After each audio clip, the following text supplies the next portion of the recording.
teams because when Carolina's had the most success, they've been veteran teams. What were they in 2005? Veteran team. What were they in 2009? Veteran team. What were they in 2017?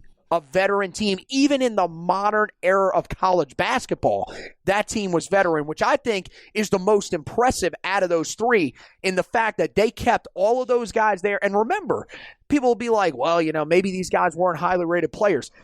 Joel Berry, Theo Pinson, these guys, Justin Jackson, I know Jackson and Theo were both 5 stars. Yep. I believe Joel was a 4. There are guys that are highly rated like that are willing to stay in the system and grow. That's what you've got to get back to. And like you said, running the floor has got to be a big thing. I think, there are some guys that we thought fit the system really well that maybe don't. You got to find some other guys and keep trying to help these guys that you thought fit the system great, at least fit the system enough. Armando Bacot's the prime example of that. So I definitely think that there are some things that they can do to get back to that. But, the other thing is that it's also a different time in college basketball. Like, the transfer portal was not a thing for the longest time. It's ruining the game. So, you gotta there's adjustments that have to be made on both sides. I think Roy Williams is going to do it. And look, the other thing is that, again, I will say this just about every time that anything with Roy Williams gets brought up.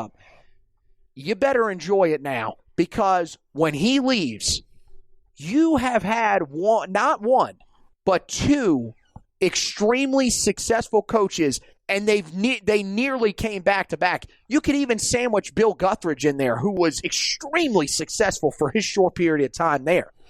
The fact that you have had the type of coaches that you've had, even if you want to go back to Frank McGuire and his success, do you honestly think that it is a 100% given that Carolina's success continues? Because I don't. Nope, it's not. So enjoy it while it's here now, because I'm going to tell you, there's nothing guaranteeing that you're going to have success going forward. Or Roy Williams will make the adjustments he has to get this team back to where you want to go. You've got some talent coming back.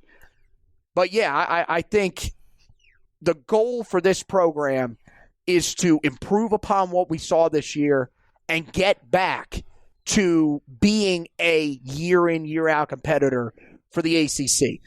Look, I don't think that your goals next year coming in should be to win the ACC even. That may be a little bit too much. To me, it's about what do you do in the transfer portal? What do the guys look like?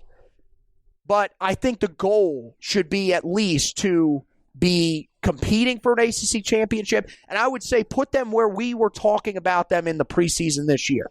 Top 3 in the ACC, that's where you want to get to. That should be your goal for Carolina basketball. As I say on here all the time, if you're competing to win the ACC, you're competing to win a national championship. So if we get back to doing that, we'll get back to being a team that has the potential and the threat to make a Final Four and win a national championship. Well, with that, that's going to wrap up this edition of the podcast. Before we let you go, talk about the website, HeelToughBlog.com, and been a busy couple of days over there on the basketball side of things. There's been a lot of news and nuggets coming out about Carolina basketball. I've got articles about Carolina potentially recruiting Jonas Adu, a guy that he has already heard from Roy Williams but hasn't earned a scholarship. Go read up about him and the potential he could be in Chapel Hill. We've also articles up about Walker Miller entering the transfer portal and Noah Locke as a potential transfer portal target for Roy Williams, and everything regarding the Carolina basketball program I'll have you up to date on as we've entered full-blown off-season mode for the basketball side of things. On the football side of things, we're going through spring practice. Anthony has an article up about Carolina's pro day from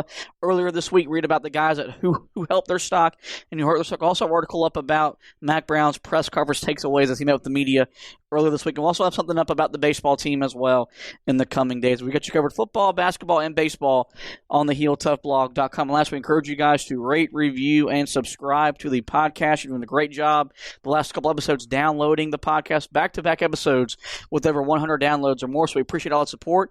Rate it, review it. That way we can move up some of those boards, and more people can find the Roy's Boys podcast. They've already found it, but we want you guys to subscribe. That way every podcast right there in your podcast library. Well, with that, I do want to thank Anthony for talking some Carolina basketball. We thank you guys for listening, and as always, go Tar Heels.